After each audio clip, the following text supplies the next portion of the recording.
哎，王老师好，你好，你好，你好，曹总你好，欢迎欢迎。吕会长好，你好，你好，你好，小邓同学，新年好，新年好，新年好。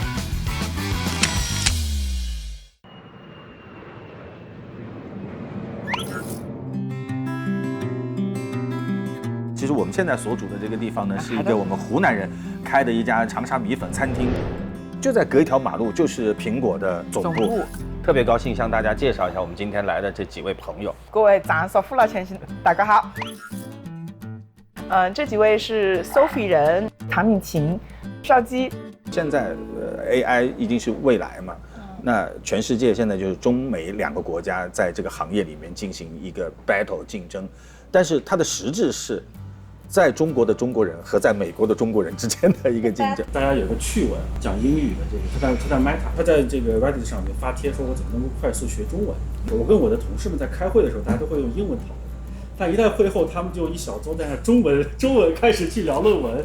我参与不进去，我特别想参与进去，我该怎么去学中文？这个其实也反映出来，这边其实非常多在 AI 这最前沿的这个领域里面，确实都是华人起了半壁江山吧。我们就是中国非常擅长的，包括这种数学的教育，这些奥数啊等等。刚刚在中国举办了，就是叫 Hitch Open 世界 AI 竞速锦标赛，在亚洲首个的 AI 自主决策挑战天门山的99道弯。我们封路了天门山3个礼拜的时间，然后他们把 AI 的能力，然后把跟真正的物理空间去结合，每天去调试这个算法，最后 AI 自主决策去挑战了这个天门山的99道弯。那我们就看到了这里面的我们中国的顶尖的科研大脑，它的就是优势，最后 AI 学习的是最聪明的人类。其实我觉得美国有一点，他们对于人才的搜罗是全球性的，但是在量级上面，中国的量级显然是更大的，因为开发的成本、迭代的速度，还有就是这个规模、应用的场景 ，exactly， 这个是美国没有办法去复制的。就是像做人工智能、无人驾驶，美国就一家特斯拉，但是在中国，这个电车一旦政府把资源倒进去，那就是成百上千家的开始冒出来。现在湖南在这方面都已经非常非常完备了。我觉得这一代年轻人，第一是时不我待的紧迫感，还有是舍我其谁的使命感。我都搞不定，还有谁能搞定？这个就是非常有舍我其谁的使命感的创始人，就是很自信，就觉得这事儿就是我了。我们敢流血，我们敢冲锋。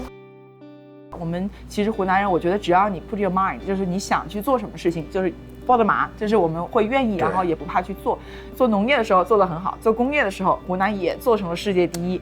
那现在既然说要做创业了，然后现在其实我已经看到湖南这个风向了，我们的河西的开发区，已经在提要做全球的研发中心。对，我觉得在这样的一个环境下面，再把创业的这个元素加进去，我能够看到会有一批的好公司、年轻的公司，像雨后春笋一样能够冒出来，而且我相信会看到非常实际的效果。对，特别希望所有的朋友能够通过我们这个节目，能够了解到湖南在创新创业这件事情上下的这个决心，下的这个功夫。然后现在你们又走出来了，我们还能够帮助湖南的创业者提供国际化的思路和资源。对，太好了！所以欢迎大家背着双肩包来湖南创业，湖南的这片沃土时时刻刻等着大家，等着您扎根，等着您腾飞。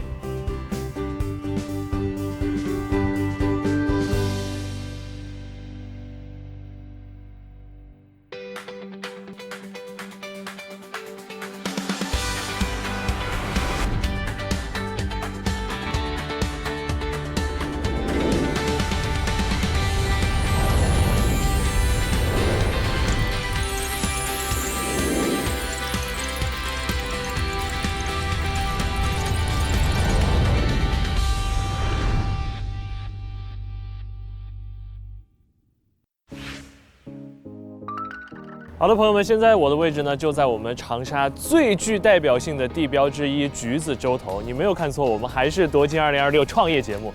但是今天呢，在紧张刺激的路演之前，我们和夺金选手们相约在了美丽的橘子洲头。首先，让我们认识一下用现代科技赋能中华千年药食智慧的湘雅博士后吕成豪。因为一口辣椒炒肉而返乡创业，研发肿瘤抗体药物的北大博士范俊辰。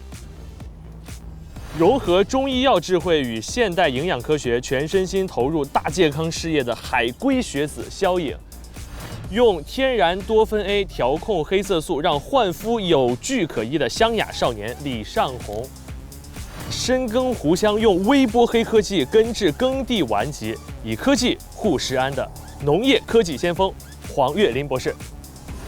致力于用中药提取改造物解决皮肤真菌感染问题的彭燕。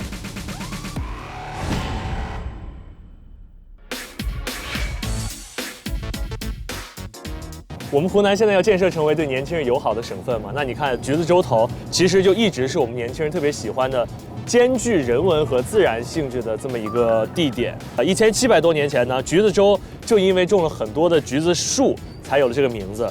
我们这个州上还有3000多株40多个品种的橘子树。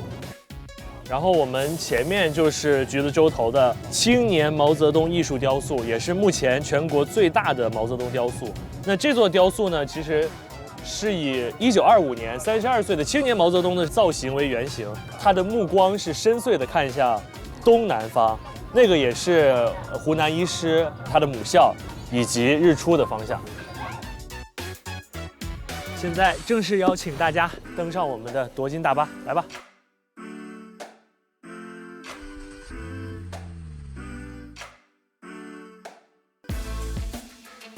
前面2期节目已经播了，你们录之前都看了吗？竞争很激烈，然后我觉得特别是那个1号评委问的特别犀利。我跟大家交个底啊，他是研究导弹的，所以攻击人非常精准，又快又狠。我们这边有研究靶向药的吧？那个攻击人也很精准。那也确实啊，那就看看你们这些靶向药和研究导弹的，今天下午针锋相对的时候，谁更胜一筹？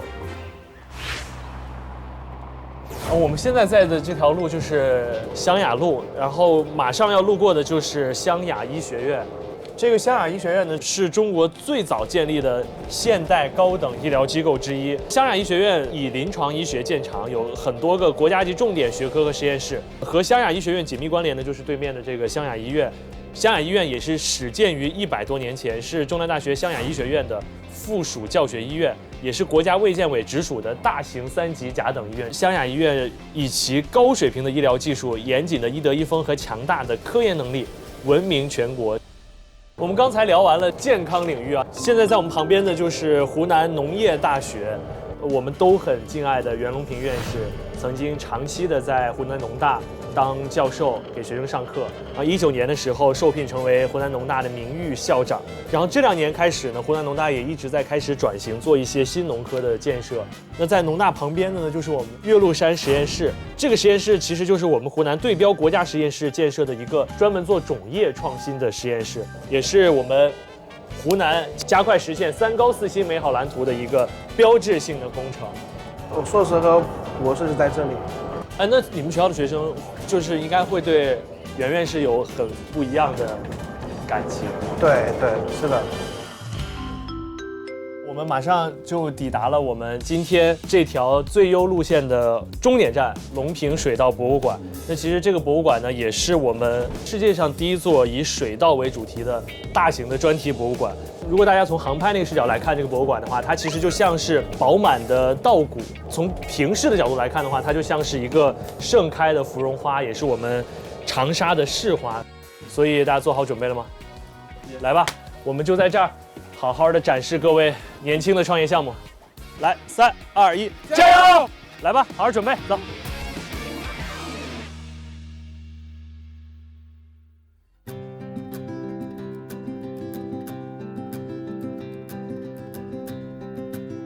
馆长好，欢迎韩哥的到来。我姓盘，盘古开天地的盘，哇，你这姓大，少数民族吧？瑶族。这就是咱们这个隆平小镇，留下这几丘田。对，我们都认为院士啊，他也是一位这个创业者，因为他开创了杂交水稻领域嘛。当时他来湖南啊，来长沙，也像我们现在的大学生背着双肩包一样。当时1953年，一待就是68年。是，我们也有幸采访过1、2次袁爷爷，我觉得他是一个特别可爱的，好像就在他的血液里永远流动着一种青春。是的，袁爷爷说了，别人问他你成功的秘诀是什么，他在那个时候说了8字真言：知识、汗水、灵感、机遇。而且就是原爷他本身也觉得人就应该像一颗种子一样，而且要做个好种子。所以你看，我们现在在夺金，我们最后就要成为一颗金种子。其实也就是一颗好种子。对，其实我们之所以这么大力的去鼓励年轻人的这个创业，真正意义上去保护的，或者是去扶持的，是他们作为年轻人面对问题、面对自己人生的时候的那一种敢于出手的精气神儿。所以不单单是对于湖南的这一批同学，对于全国乃至全世界的这些孩子们，你只要到湖南来，对，你会感染上湖南的这个精神。是的。好，待会儿见啊！好，感谢韩哥。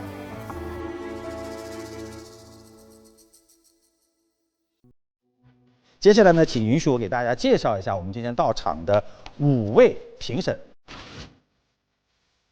要创业，不仅仅要有激情，而要把自己变成一部百科全书。年轻人创业，我们具备的是高学历、高素质，但是真正能够脚踏实地、这种耐得烦、霸得蛮的这种精神，是我们新时代创业者所必须具备的。那我希望新一代的创业者能有梦想、懂坚持、懂创新，还有解决问题的能力。以前咱们中国创新药的产业其实是跟跑，现在逐渐去并跑，未来想要实现领跑，责任就在你们这代人身上。这个赛道它非常依赖硬核的技术，创新的涌现等于资本的密度乘以技术的浓度。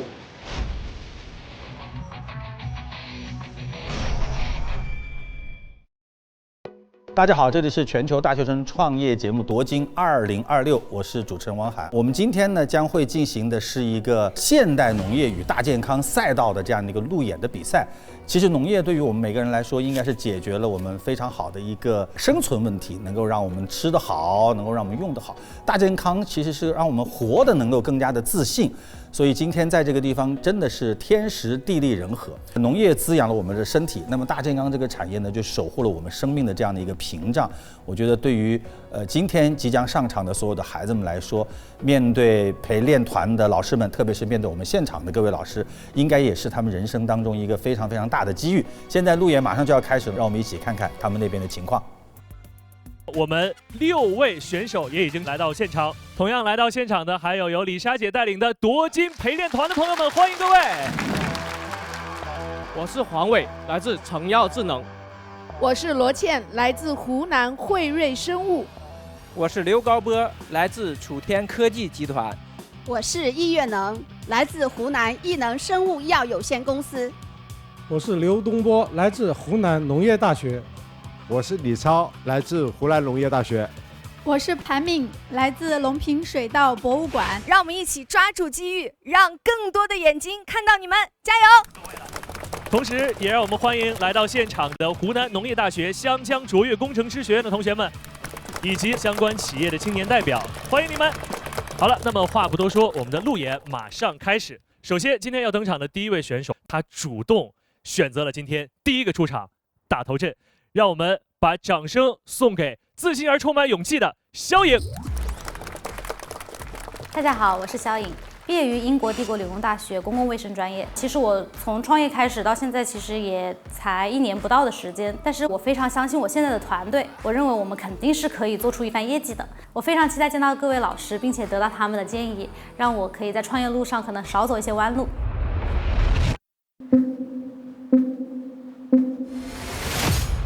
大家好，我叫肖颖，毕业于英国帝国理工大学公共卫生专业，是一名00后大健康行业的创业者。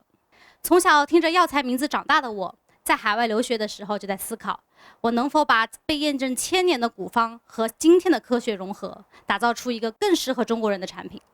国家健康2035规划明确指出，未来健康的核心是未病先防，疾病治疗到主动健康，药食同源的市场非常巨大。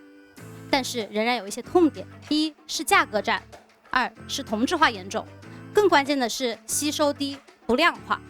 那我们可不可以在体外就模拟一个肠胃环境，让微生物和药食同源加工一遍，让大分子转化为小分子，让吸收物质更好吸收？因此，我们希望把传承和创新融入在同一个产品里，让每一份信任都有据可依。我们团队有2项核心技术，第一是 AI 筛菌技术，第二是高效的发酵药食同源技术。我们用 AI 筛出了 KC88益生菌，结合古方当中甘露饮的配方协同发酵，会发现许多小分子成分都明显提升。其实这儿它少了一个具体的例子，它的药食同源的成分是什么，在哪个功能上，稍微举个例子可能便于了解一些。它就是个创业方向。对，一个方向。除了技术，我对我们的团队也是相当自信。首先是作为创始人的我负责对接资源以及战略。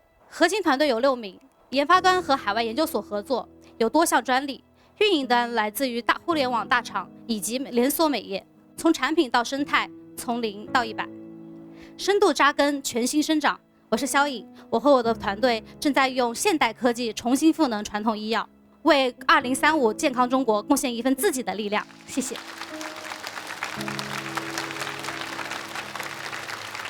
你看陪练很多陪练老师都有点一头雾水的感觉。韩哥，我们之前说其他的选手都是太懂技术不懂市场，我感觉这位选手是不太懂技术，就是只是侧重于讲市场，而且他在讲市场的时候，他讲的是一些概念。肖颖可能我觉得对技术现在涉猎的不是特别的深。其实像他这个在企业里面的这个位置，阿矿还是吧？咱俩特别熟的那个。对吧？他又没有阿矿那么有能量的在输出一些东西。对。哟，这个是带着咱家宝贝来的，带东西，你说想给大家试一下哇，给大家发一份健康，是不是？正所谓吃人的嘴软，不知道一会儿发问的时候，看看陪练团是不是依旧能犀利提问。4号。请问一下，你认为所有的这些中药都是可以来用益生菌来做这个药食同源的产品，是不是？我们的构思是先筛选出对口腔健康有益的益生菌，然后再去找对口腔有益的汉方，然后我们再去结合。那你用这个益生菌发酵之前与发酵之后，这个产品你有没有做功效的对比，药效的对比，还有你毒性的对比？我们做第三方检测的时候，就是做类似于3分钟你吸附硫化物的吸附硫化物的百分比，以及别人做的是5分钟的吸附硫化物的百分比，就是代表我们起效更快。我们这个是有报告的。比如说甘露饮，你是检测它里面的什么成分？甘露饮它其实是有一些大分子，就像是人参，就像是淡竹叶啊、玉竹，它们这样。你错了，这些不是大分子。在引导他举例，没有举出来。所以你首先要把概念搞清楚，中药里面并不是所有都是大分子，更多的是小分子。我的问题完毕。就是我和您理解的中药的感觉可能是不一样的。就像中药它会分为就是粉碎，还有植提和发酵。我理解的中药就是是粉碎的阶段，所以我会认为那是大分子。这个技术逻辑是错的。对于口腔健康来说，益生菌是益生菌，中药材是中药材。对口腔有益的益生菌不能发酵对口腔健康有益的中药材，所以整个技术逻辑是错的。这个大分子、小分子不是我们肉眼可见的大和小，所以这个确实是错的。好的，我先想说一下，就是我在这个团队的身份更多的是偏向于是做商业化市场部分。对，其实他是有线上零售和营销的背景，但是这个领域他还真不是专家，他不懂。他把大分子、小分子是站在这个物理上面的颗粒大小来理解的。对，这个对一个非技术人员的这个传承来说，就有点难度了。对。我有点懵了，刘教授，我替孩子问一句，这意味着参照这个逻辑，他的这个创业的项目是不成立的吗？起码我们都认为他这个产品没有竞争性，我不知道他有没有验证。通俗讲，应该是没有效果的。我们有做这样的实验，包括就是细胞、人体、动物实验都有做的。那你这个产品是属于食品还是属于药品？我们是属于功能性食品。那你发酵以后的这一个甘露饮，比如说它是属于食品还是药品？食品。它可以吃吗？可以吃。是外用的还是内服的？内服的。是哪个部门给你发的这个食品许可证？就是有啥说啥。对，就是正常规范的。哪个部门给你发的这个食品许可证？所以为什么你给我不敢吃？因为我不知道它有没有做过科学的研究。对。您也提到您这个是药食同源，所谓的药呢，我们就更多的考虑到它的功效性。那么你这个药究竟是治疗在哪方面的疾病可以改善人？比如说高血压呀、降糖啊这一类的，对吧？你要说清楚。你是食品哦，如果说你接下来认为它的有效性是产品的最大的宣传卖点，那首先你的产品类别的定位申报一定要精准。哇，你看，小颖这个眉头皱起来，一定不是外面的阳光太过猛烈，是陪练老师的问题太过猛烈。但是我觉得这些专家激烈一点，你这个言辞激烈一点也是有好处的。对他们来说是一个心智的一种磨练。才知道创业路上就是这样的，一路惊喜了。对，我觉得这就是陪练的重要性。对。其实我觉得这些所有的陪练，它是基于对将来有可能要用到它这个产品的所有的消费者在这里负责。对，因为它毕竟是要吃到肚子里去的。我觉得再严谨一点都也还应该的，真的真的可以理解。所以我们投的时候，其实有的时候会看创始人有没有经历过挫折，都是在温室中长大的，我们就不敢投。经不起挫折。对，这是真实商业社会会发生的事情，是象牙塔之外的事情。对。我建议你一定要有产品准入市场的专家来帮你拿到上市许可的证件以后才能去做这些后面的事情。所以你的技术力量要赶紧加强一下。好的。其实这也是我第一次看到一位选手来到了陪练区，直接被正面否定，本质上否定了这个产品的存在。我是个人认为，就是可能赛后之后给你们一个合理的解释，但是因为我正在做这个事，肯定它是准入的，并且市场批准的。那假如是可能是我自己的表达有误，怎么样的话，我可以会后之后再给你们一个解释。我自己在场，我还是有一点点觉得没有那么的服气的，对，因为我自己确实是叫做做市场、做品牌多一些，对。我确实是认为但凡我们的研发总监或者是相关的技术研发的人来回答，那肯定就是每一个问题都能回答得很清楚。但是我。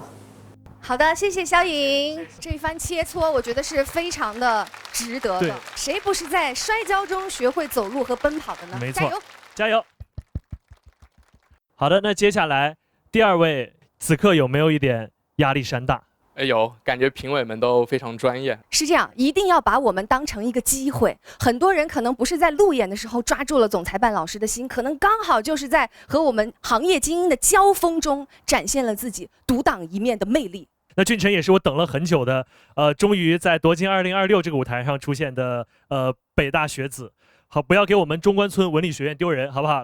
来，我们掌声有请2号选手范俊辰，有请。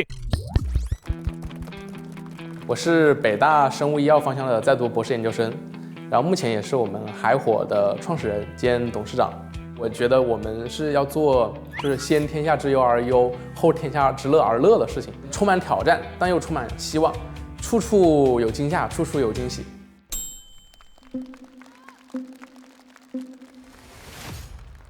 大家好，我是湖南海火生物的创始人，同时也是北京大学未来技术学院的在读博士研究生。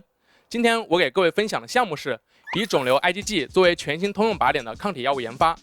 经典的免疫学理论认为，免疫球蛋白仅由 B 细胞产生并发挥抗体功能，但经过我们的研究证实，所有细胞乃至实体瘤细胞都广泛的表达免疫球蛋白。我们把它命名为 SIG， 它不仅是一类促癌分子，同时它还能维持肿瘤干细胞干性以及抑制免疫细胞的双重作用。这一个发现颠覆了领域共识，同时也为肿瘤治疗开辟了一个全新的靶点。他是专业出身，他这个项目很专业，可能只有欧阳总能听得明白。我帮你举个例子，好吧？好。这个小孩子，他有可能是个坏蛋，我先不等他长大。肿瘤干细胞是肿瘤的种子细胞，你把这个种子灭了，他抑制它嘛，它就是可以的，这个项目是可以的。我们目前自研并推上市了一款针对实体瘤的精确体外诊断试剂 IVD， 它能将患者的5年生存率从30%提升至50%，同时它有望覆盖到每年超过400万例的实体瘤患者。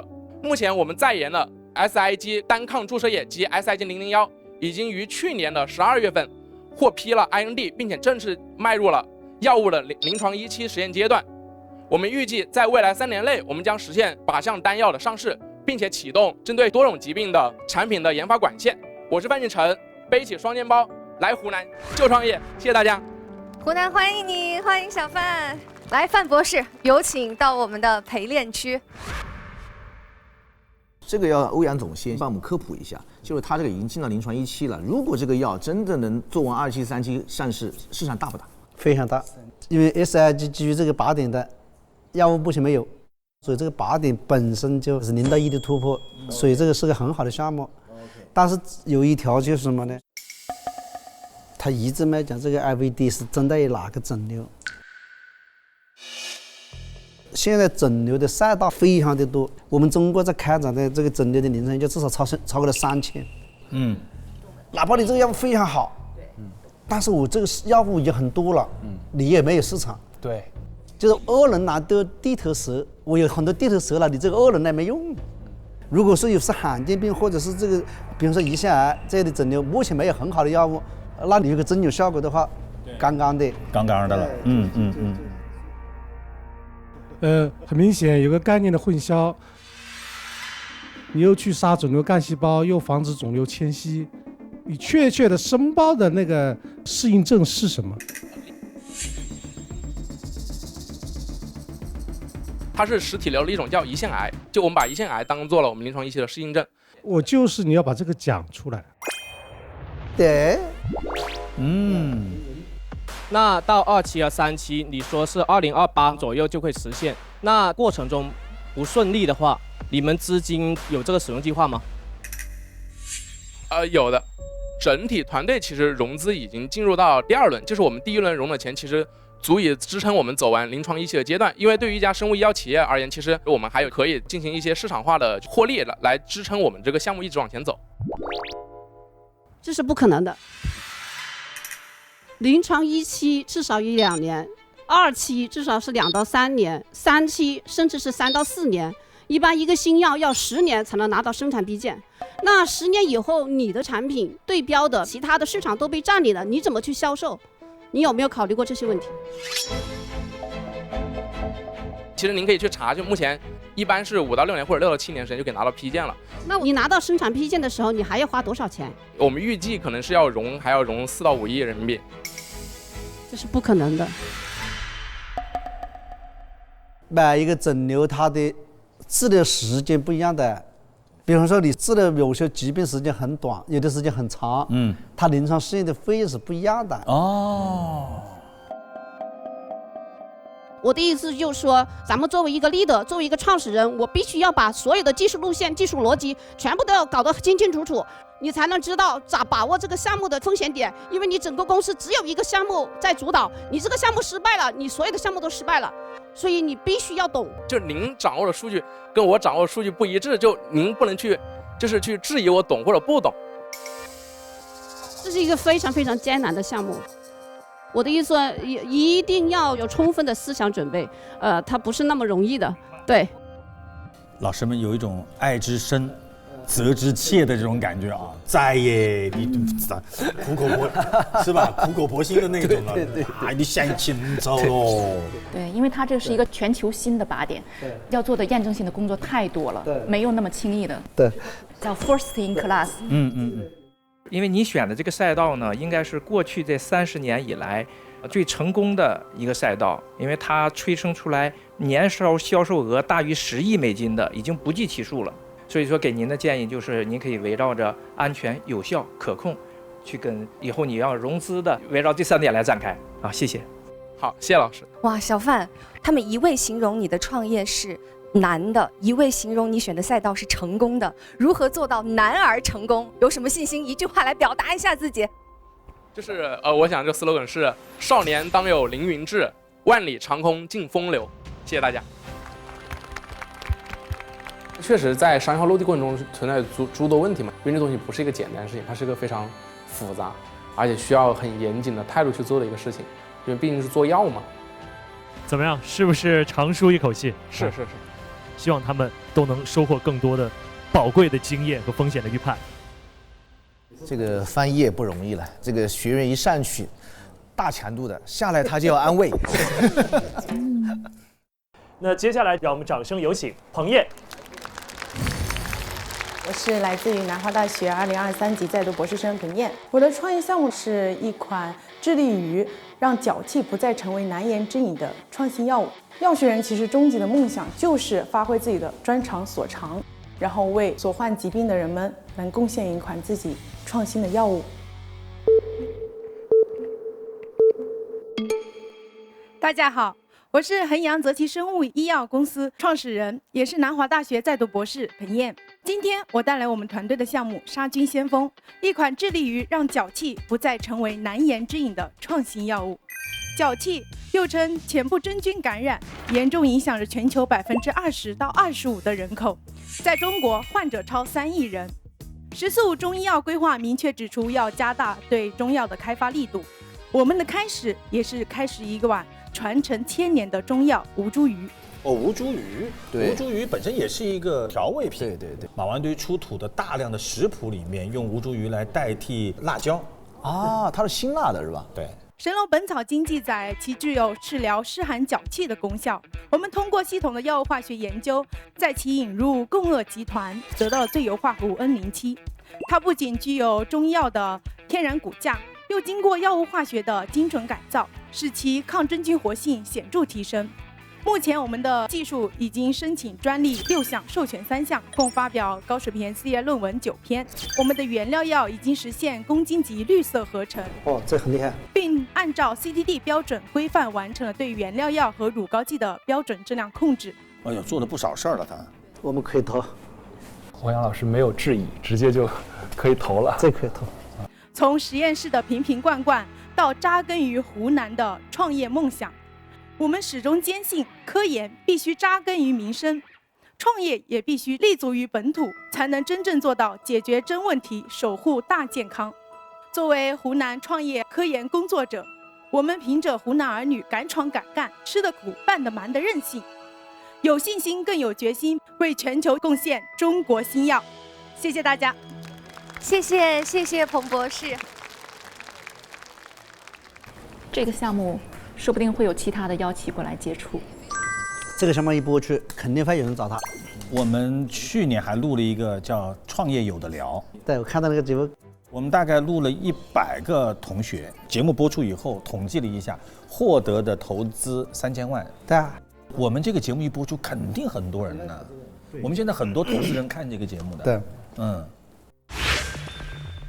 好的，彭博士，我想请问一下，就是你现在这个结构改造的化合物，现在完成了安全性评价没有？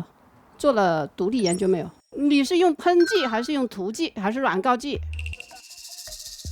乳膏，我们在实验室层面做了长期毒性和急毒、遗传毒性。你的这个药效评价是用什么模型做的呢？软膏剂要涂多久起效？药效评价是用豚鼠，一般是1到2周起效，然后普通市面上的酮康唑和特配奈芬大概要持续4到6周。就是你把这个产品推向市场，拿到生产批件，你预估需要多少钱？因为我们这个是外用涂抹的药膏嘛，要的钱可能要少一点，但也要上亿估计。我的意思就是，我们对这个项目是感兴趣的，我们可以来跟你们来合作，哇！哎呀，但是就是说，你们自己的内部要把这些实验的结果要梳理清楚，主要是你的技术团队把这个产品日以继夜、夜以继日，把临床前试验完成，然后拿到临床批件，拿到生产证书，那你就是至少是100亿啊，好吧，加油！哇！2号选手赶紧重新解读一下我们易董事长刚刚那句多少钱？他可能不是质疑，也不是让你思考清楚，而是我想投。是的，节目以后我们再商量。好的，老师到时候把数据打包，让您过目一下。但朋友，你打包数据前先签保密协议，给你。是的，开始竞争了，我们现在已经是夺金下单团了啊！同学你好。老师你好，为你能够争取到这么多伯乐感到高兴啊！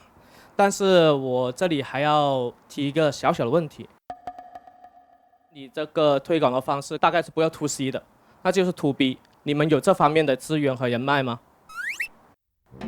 这不是有了吗？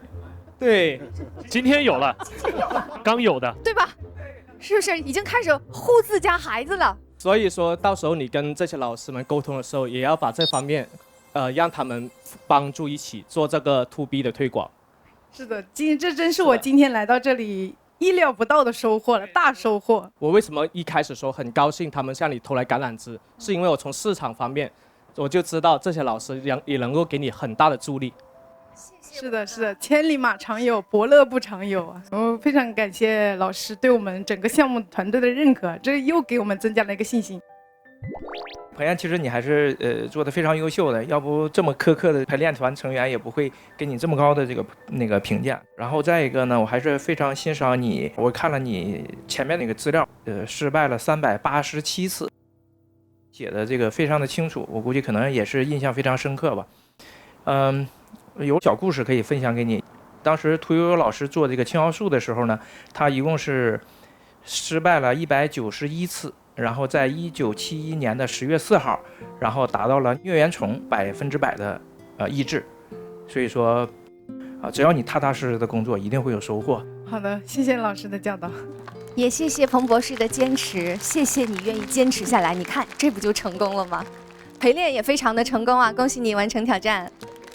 其实我觉得陪练团归根到底就是6个字：第一，放心干；第二，埋头干。我们这儿有人为你保驾护航。接下来的时间，让我们掌声欢迎吕成豪。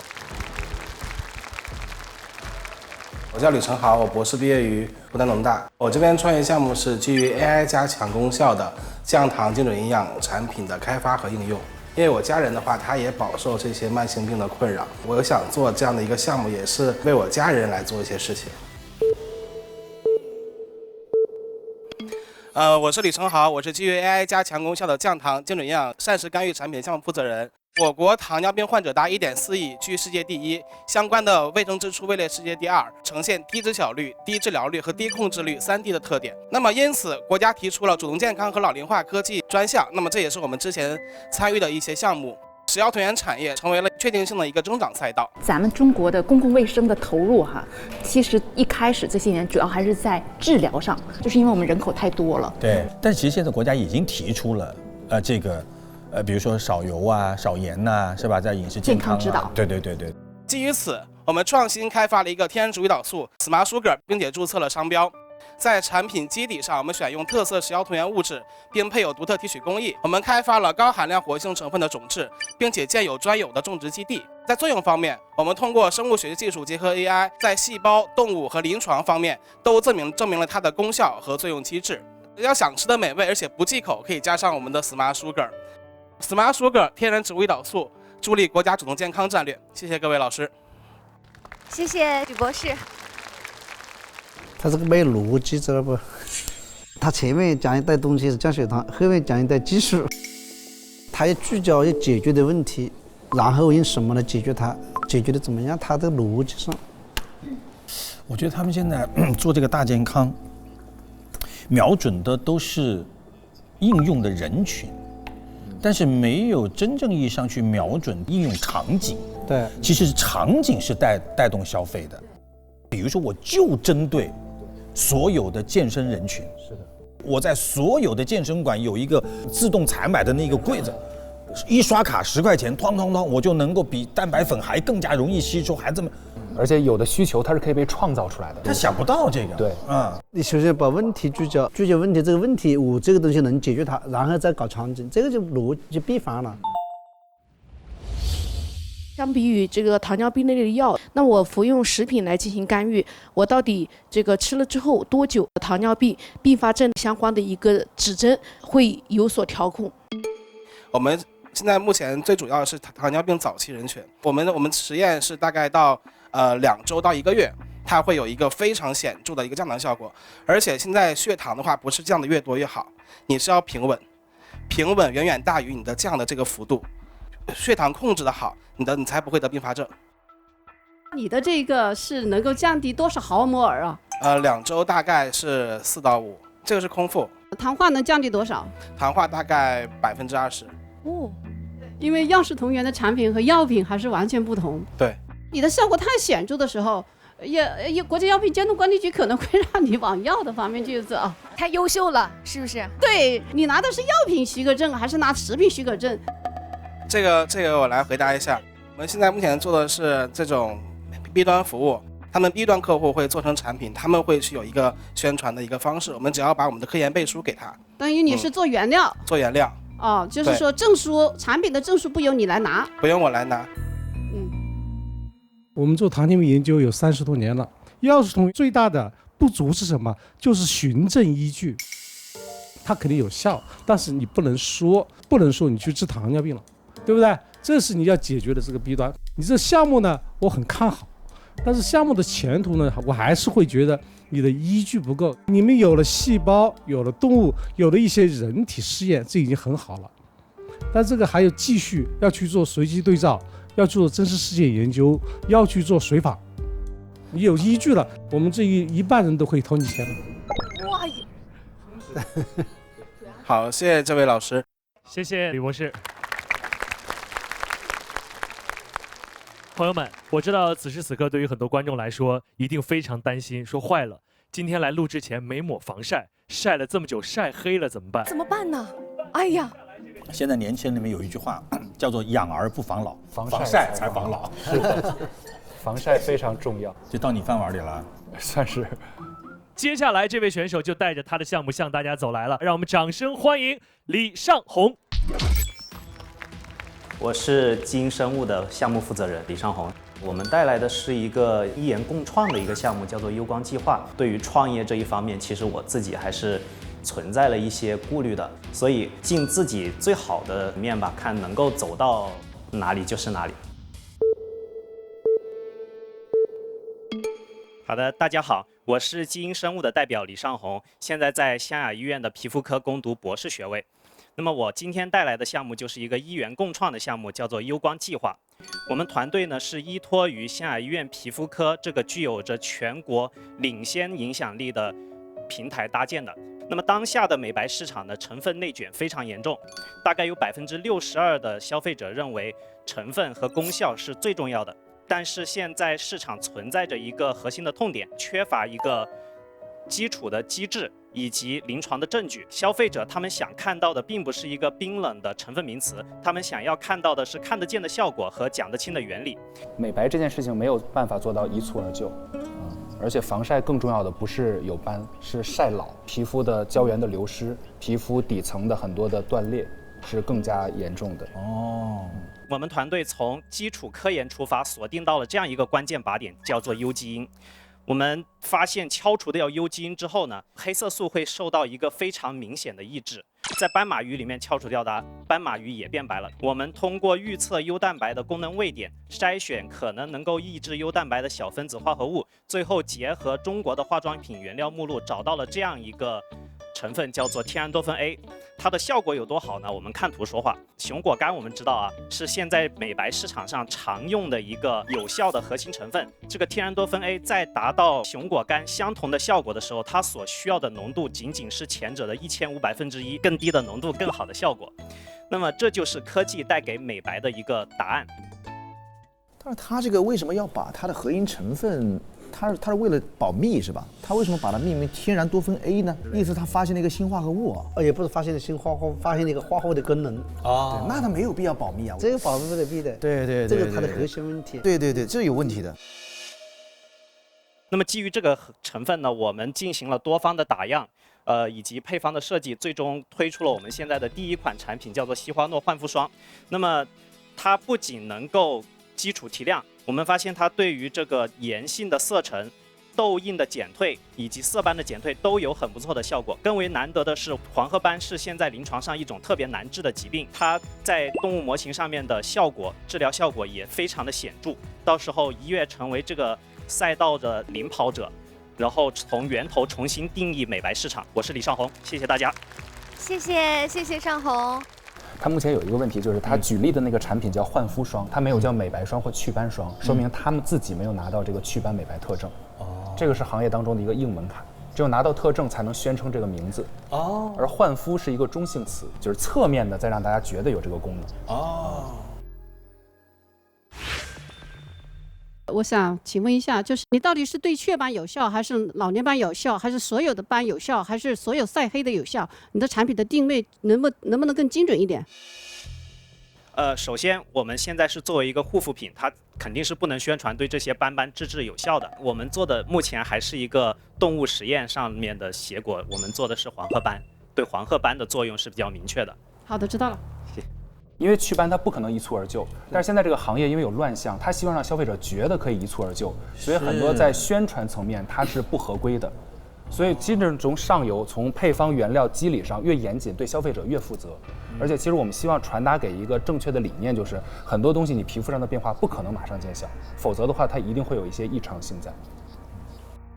我看了你刚刚介绍，但是通篇没有说你们做了多少的人群测试。招募了大概20个人的。20个人能够覆盖到整个的样本数据吗？不行，因为我们团队现在的这个产品是还在处于中试的阶段，就是我们找了美容院的机构进行合作。OK， 你这些东西、这些产品给到我，成本是多少？我的利润有多高？我们能保证的是，它的成本比市面上常见的熊果苷、烟酰胺基本上是相同的，这个成分达到它相同的效果，只需要它浓度的1500%。我做商业不是给在座的普通人民众说这个实验效果多少，普通人听不懂。我明白，我的实验效果的意思是我们需要的量很低，所以它成本远远低于它。你如果这样把这样的成本，你掉入了我们这位老师的陷阱。如果你是往美妆方向去走的话，我们一定要3倍溢价、6倍溢价，千万不能谈成本，对不对？我们谈功效，谈审美。你不告诉我成本，我不考虑成本和利润，我怎么能够保证这个3倍溢价呢？我觉得这是可以讲的，因为本身很多上市公司报表能看到成本的这个倍率嘛。但我觉得最重要的就是你不要因为一个成分的华而不实而去征收过高的溢价，就你还是要贵有贵的地方，但是你不能说一个虚假的概念，我付那些天价的溢价。因为我们以前在瑞典待过8年从虾青素一些氧化，包括我做代购，所以打造品牌、种草，包括一些新消费的一些潮流，我们可以深入交流。我不一定是最合适，但是我会为你打开一扇窗或者一扇门，好不好？橄榄枝这就来了！天哪，尚红，你知道你多厉害吗？我第一次看到我们陪练团打引号的内讧。开玩笑啦，其实一位是站在了 C 端的角度，一位是站在了 B 端的角度，两位都是力挺你的。谢谢，非常是丰获的收获。现在感觉更加的对自己的定位更加清晰了，也感谢1号评委的这个建议。这就是陪练的意义，恭喜你完成陪练。谢谢各位老师，谢谢。其实我是挺喜欢尚红这个人的表达，但是我不喜欢他这个产品的概念。对，我们应该是强调的是皮肤健康。对，就是难道我黑我错了吗？对呀。它应该从健康去切入。对我什么样的肤色，其实因为它有更好的保护，对皮肤会健康，甚至是一个养的过程，不是一个及时见效的过程。这个点其实更加的普适一些。对。它这个大健康的属性一下就变成了消费属性了。接下来让我们欢迎今天的最后一位登场的创业选手黄岳林。我是黄岳林，来自湖南农业大学农业资源与环境专业的在读博士。我现在做的这个项目呢，是关于微波质控土壤修复，主要解决的问题就是像我们现在耕地所面临的农残药残超标，还有虫查减产，包括土传病害的一些问题，用物理的方法来把这个痛点把它解决。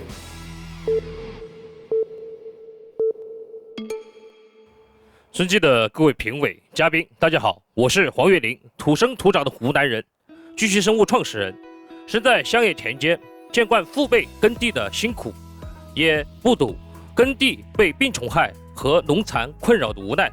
我深耕土壤修复领域10余载。它这个主题太适合在咱们袁隆平水稻博物馆来去演讲了。国家现在大力提倡发展农业新质生产力、绿色制土，则已是大势所趋，而我们就是为耕地治病的土壤医生。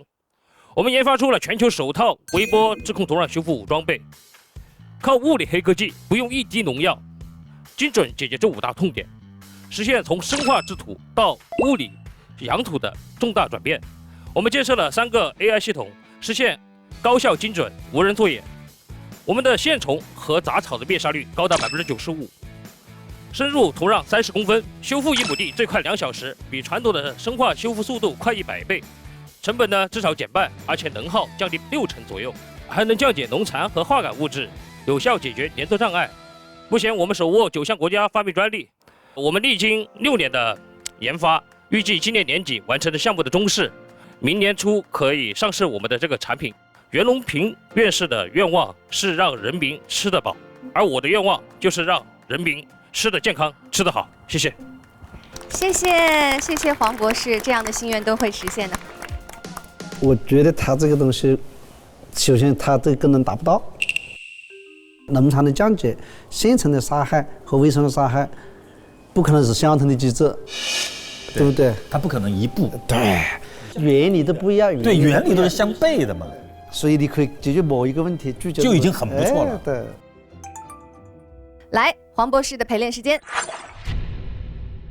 我想请问一下，为什么可以不用化学的一些成分，能够将这个土壤治理好？您这边修复土壤大概1亩地需要多少钱？可以的话，可以来帮我修复一下。哇，谢谢。哎，潜在客户啊，黄博士，你看到没有？那边隆平水稻博物馆的馆长，赶紧把握住机会。好的，谢谢老师。这是馆长。哦，最适合发问的人选。对，这也是这个今天最温柔的一位。就是我们的样机有点像一个小坦克，把30公分以下的这个土壤啊凿进了我的这个微波腔体里边，然后呢我又边释放，就形成了这个同位修复，这是我的核心，也是我的技术关键。一边走一边净化土壤，然后我们现在是用这个微波技术来把里面的这个像虫卵啊、草籽啊，还有一些微生物啊，把它灭杀掉。那你既杀死了这些有害的物质，但是会不会同时把一些有益的东西也杀死呢？我们可以通过调整不同的这个频率、时间。那这样的话，岂不是意味着你们对于不同地区都要有一个服务人员在旁边？没有，我们是有这个 AI 系统，我们相当于自己构建了这个大数据系统啊。然后我是针对不同的土壤，会设置不同的这个参数在里边。关键这个参数怎么来的？它是设想。对，还是可能实验室的验证数据把它上到云端而已。它的 AI 它还是不太深刻理解的。对，所以它没有以此为标榜，没有一上来说我有 AI 我可以怎么样。但事实上他讲 AI 是有点牵强的。再回答一下您的这个多少钱1亩地？我们现在预计的算的这个成本的话，大概就是1亩地就是不超过500块钱。你认为500块钱1亩对一个农民来说很便宜吗？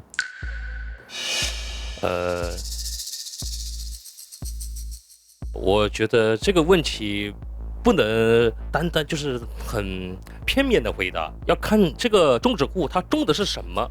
如果是针对于这个水稻、小麦、玉米这些大宗作物的，那确实这是天价，绝对用不起。但是如果针对搞这个经济作物种植的，比如这个蔬菜啊，或者这个水果啊那些，它应该是比较能够承担的。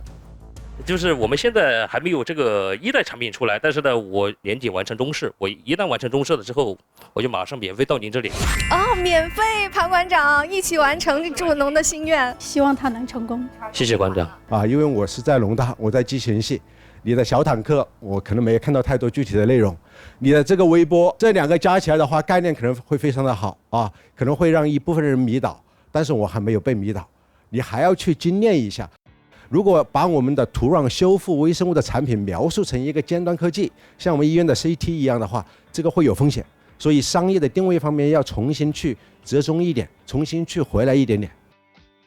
我给你一句总结：第一，这是个很好的项目；第二，你要更聚焦，不要是地域去聚焦，应该跟种植品种相关，去做那些高价值的东西，你肯定有市场，不要做得太泛了。别的都挺好。我也认为这个项目能做成功。谢谢老师，我会更加聚焦一些。我确确实实这次也是想来学习的，因为平常呢也没有这么多的机会跟这么多大咖然后在一起交流，就怕自己闭门造车。但是今天呢更加有信心了，谢谢各位评委老师。恭喜你完成陪练。哎，这老师真好。是的，直接就给他指路了，因为现在很多想做这种高附加值的农业，比如说有机农业，但是一块地就是他做这个有机管理到他的产出能被称为是有机农作物，至少需要3年。就如果这种技术能运用在就是这样的场景里面，应该有很大的机会。好了，各位老师，接下来我们要进入一个非常难的环节。我们首先推选出一个执笔人，执笔人是谁？欧阳老师。好，欧阳老师，好，您来执笔。然后，现在每个人回忆一下我们刚才看到的这6位选手，哪4位可以进入到我们这个总裁办？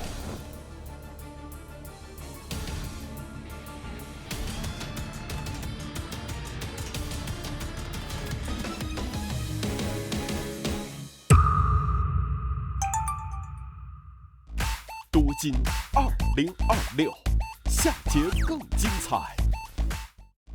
多金2026，现在继续。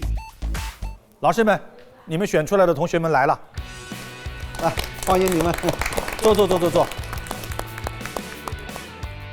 今天6个人里面只有4位，小范，你最终的结果是3号位，恭喜进入总裁室。彭燕全票，李尚红，恭喜。还有一个机会，岳林，你不进总裁室，谁进总裁室？恭喜，谢谢杨哥。今天还是学到了很多东西，感谢各位专家的一些建议。那么我们会基于目前的一个情况，会继续往后面走，然后会把这些问题然后带回去慢慢解决，然后思考看看这些问题该怎么去做。我觉得需要成长的还有很多，但我仍然对我自己的项目以及对我自己以及对我们团队很有信心。那么我是带着创业的决心来的，我也是个初创者，可能没有太多经验，遇到困难或者是得到了犀利的质疑等等，我认为我还是想要继续做下去，然后继续优化自己，改善自己。对。其实我觉得不是质疑，这是提醒，而且我知道。然后我也可以跟你合作，我也可以参股。帮助你们，谢谢。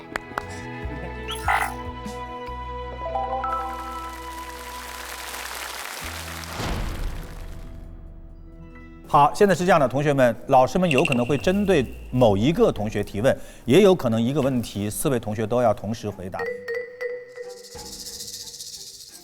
要不我先来好不好？学学我这个彭燕同学啊。因为这个项目你是选择了，首先第一个它是个新药，它的创新性呢，而且在这个真菌感染，它的范围是很宽的。它为什么不选择把它做成注射剂或者口服制剂？对，因为我们也考虑到了抗真菌药物这个市场非常大嘛，但是就是因为基于我们是小公司，可能格局还是不够高，因为我们考虑到这个口服还有注射所需要的程序还有阻碍可能会更大。其实我个人非常喜欢你的现场表达，非常的朴实。对，就我问你一个问题，咱们回头在进临床的时候是怎么样选择适应症？你这个产品真的是太大的市场，肯定很多人盯着呢。如果按照我们之前这个乳膏的打法的话，我们就还是想着错位竞争，我们只针对于那些用了市面上的药，然后产生耐药性的、难治性的。对，先以他们为主要的客户，然后以他们来去打下这个名气，然后竞争那一小部分的市场之后，再去扩大我们的适应症，先单点突破，然后再做扩展。对，因为这也是我们的优势所在。其实这个背后需要很大的投入的，在市对，场。这也是我们团队、我们导师给我的这个底气。然后你刚才有讲，就是你们这个见效的效率可能是快1倍，是吧？但其实你没有太多的考虑这个 C 端马上的这个产品，它的投入产出比、它的空间，这个很重要。因为其实，在大健康领域，无论是药品、保健品，还有护肤品，它都是高举高打的品类。所以，如果你没有足量的资金去给你做曝光、做渠道的铺垫的话，产品再好是会被埋没的，打不出来。所以，如果你这个产品真的很好的话，那我建议你一定要考虑这个上市之后销售的后链路，你的利润、你的融资的能力能不能包得住自己的这个产品快速出圈。好的，谢谢老师的建议，这个也确实是我们后面需要学习、去了解的。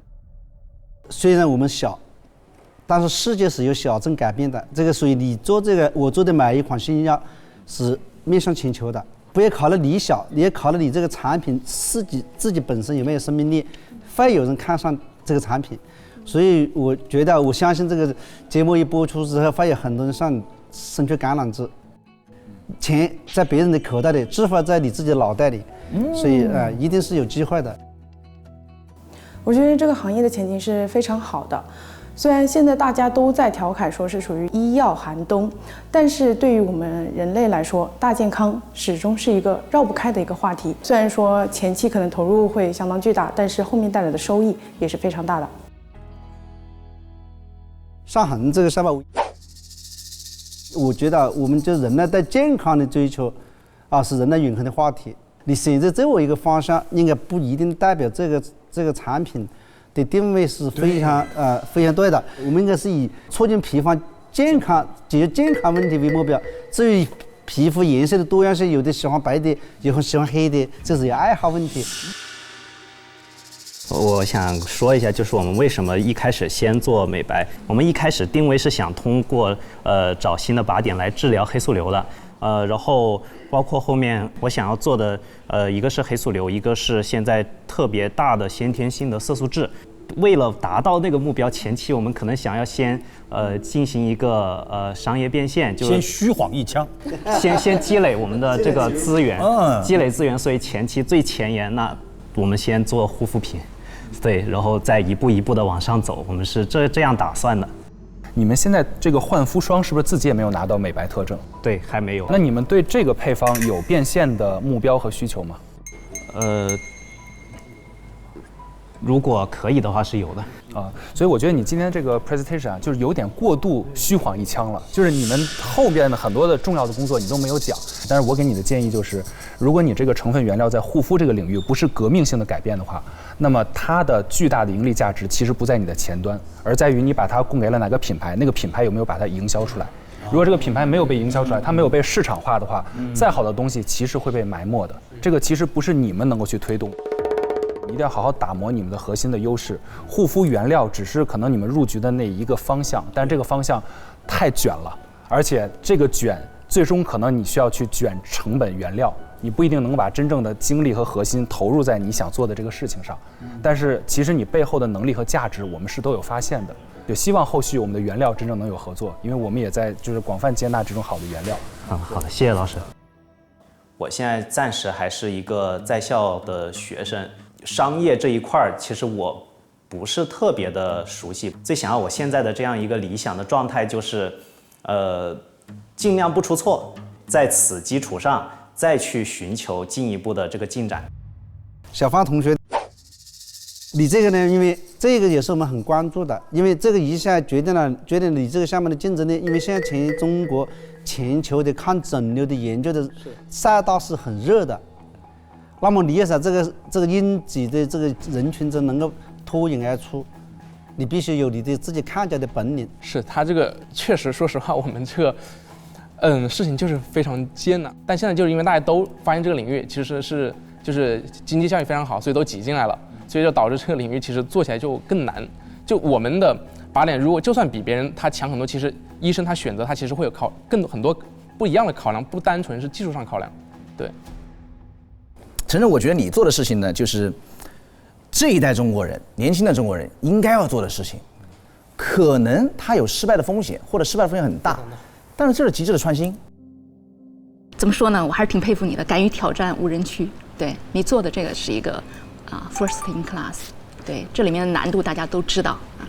刚才像欧阳老师提到的，以前咱们中国创新药的产业其实是跟跑，对吧？跟跑美国，现在逐渐去并跑，未来想要实现领跑，其实就责任就在你们这代人身上。对，创业者必须是一部百科全书，什么都懂一点。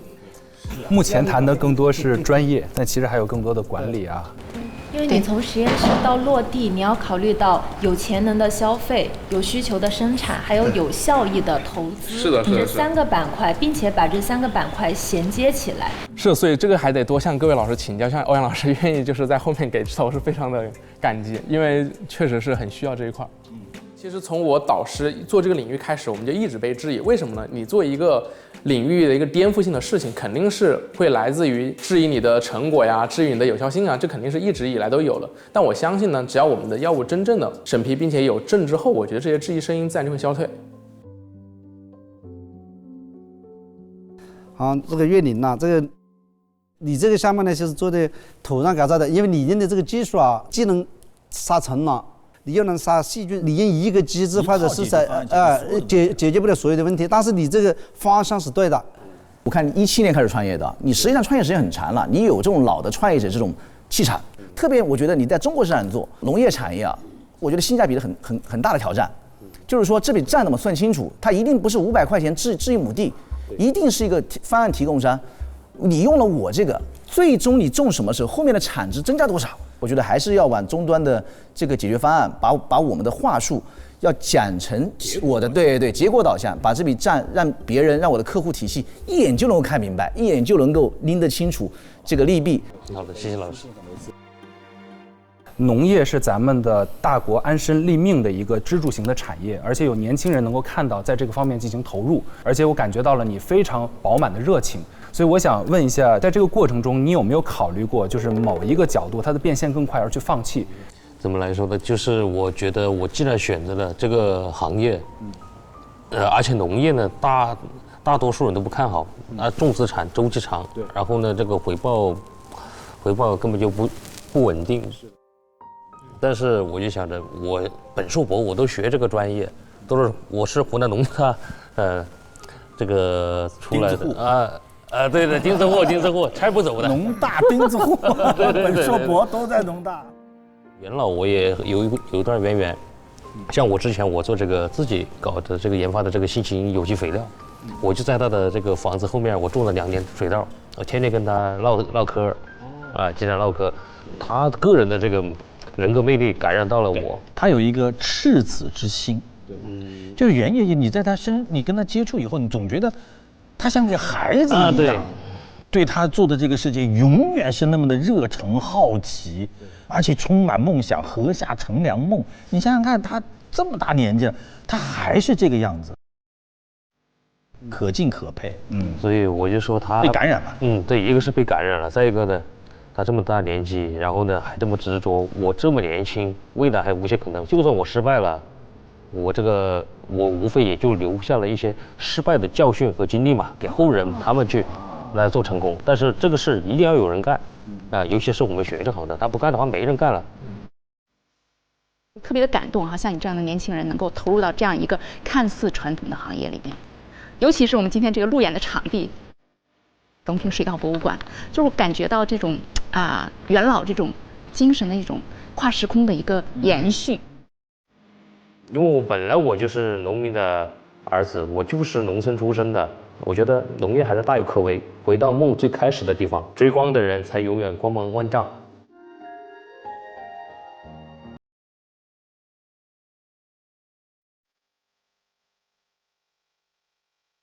好，4位同学请展示离场，因为待会儿我们要交给我们场上的5位老师4进3，4个人当中只有3个人可以拿到下一轮的车票。来吧，4位，怎么样？酣畅淋漓的讨论。是的，黄总他们都很看好你的项目哈。哇，但我说实话，我们这真的难。我们待会儿就是这样，我们就共识淘汰1位。这个可能要淘汰嘛，是吧？这3个人嘛，这个留嘛。即使他有核心优势，他也没说出来，也不知道是因为什么原因就没有表达。对，有点含糊那个点。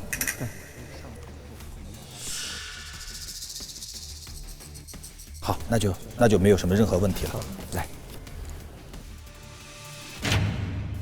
好，那请同学们入场。欧阳老师，还是您来发吧。姜是老的辣，对，您对我现在快闪啊。对，这个这4位选手，这个已经是经过了多轮竞争进到这个会场啊，我们对你们的项目啊表示了我们的欣赏，而且确实每一个选手都表现出了自己优秀的品质。但是呢，按照这个大赛的规则啊，我们只能选3个。但是我觉得啊，不管是什么选项，项目我觉得都这老师们给给你们的建议应该比你们所得到的荣誉和你们的晋级更有意义和更有价值。我就把这几个，一个是彭燕，祝贺你，这个是黄叶玲，祝贺你啊，还有吗？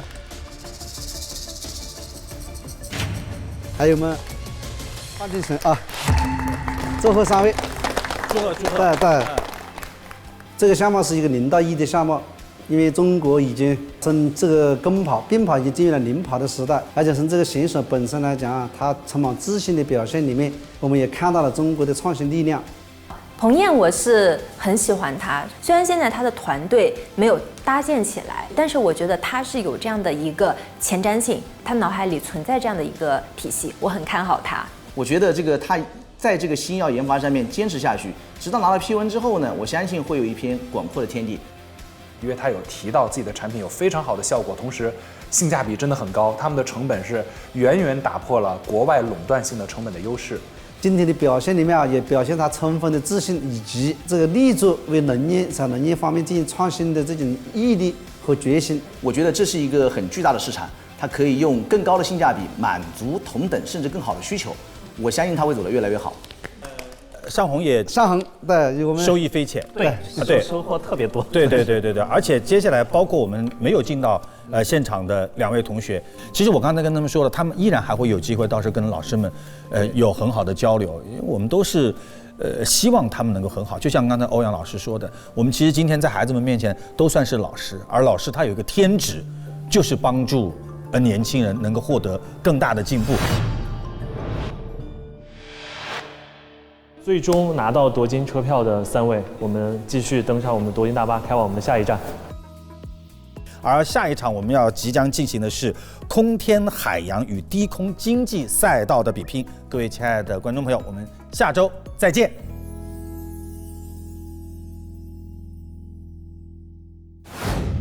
今天是我们夺金2026第6场企业实景挑战赛。空天海洋与低空经济赛道的比赛，我们打造了低空全域智能无人机防御体系。我们要做一个既可以在水里游，又可以在天上飞的一个全新的飞行器，面向微小卫星的脉冲等离子体推进系统。我们的方案是利用太阳帆，将超级计算机部署在距离地球150万公里远的日地 L1 点。我们只要提供一个低轨卫星的这个解决方案。包括我们是天问3号、嫦娥8号、嫦娥7号等登陆国家任务的重大研制单位，我们也参与了中国载人工程。就是现目前有2000万的意向融资是吧？对。您可以展开说一下吗？不可以展开，您大概想了解什么？你们现在跟 GW G60最大的区别是什么？跟我有什么区别？这怎么理解呢？我们现在这个问题其实很简单，你就回答我，可能是上下游就行了。不是上下游。做到的带宽和上下行率有多少？是基于应用目的来做的带宽。你现在这个带宽问的是什么能力呢？那我可以说我的能力，但能力属于吹牛吗？那你想问什么呢？有配套的地面站协调资源到什么程度了？很好，很成熟，很健康。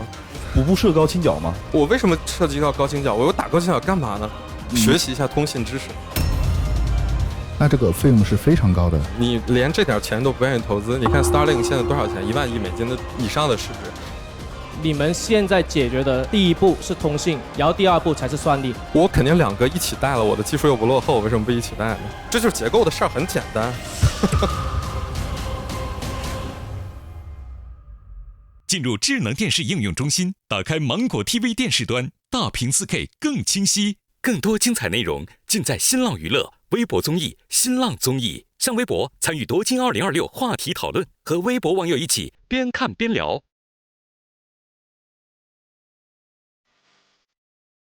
就是像欧阳老师跟我说的，他不能只关注于这个做美白，他确实作为大健康赛道来说，我更应该关注的是，我们这个技术对于皮肤健康管理，打算在下一步就是继续打磨我这个项目的时候，要重点参考。就是遗憾的不是说没有进总裁室，而是说，可能没有把自己的项目或者是说技术的优势去展示。因为其实做大健康，你最重要的就是你的技术优势了，那可能需要学的会很多。下次努力吧。首先收获了各位陪练团的老师对我们的建议，然后跟一些我们一起的小伙伴们，然后我们私下也有一些达成了一些意向，还没有达到特别优秀的一个状态，继续向前冲。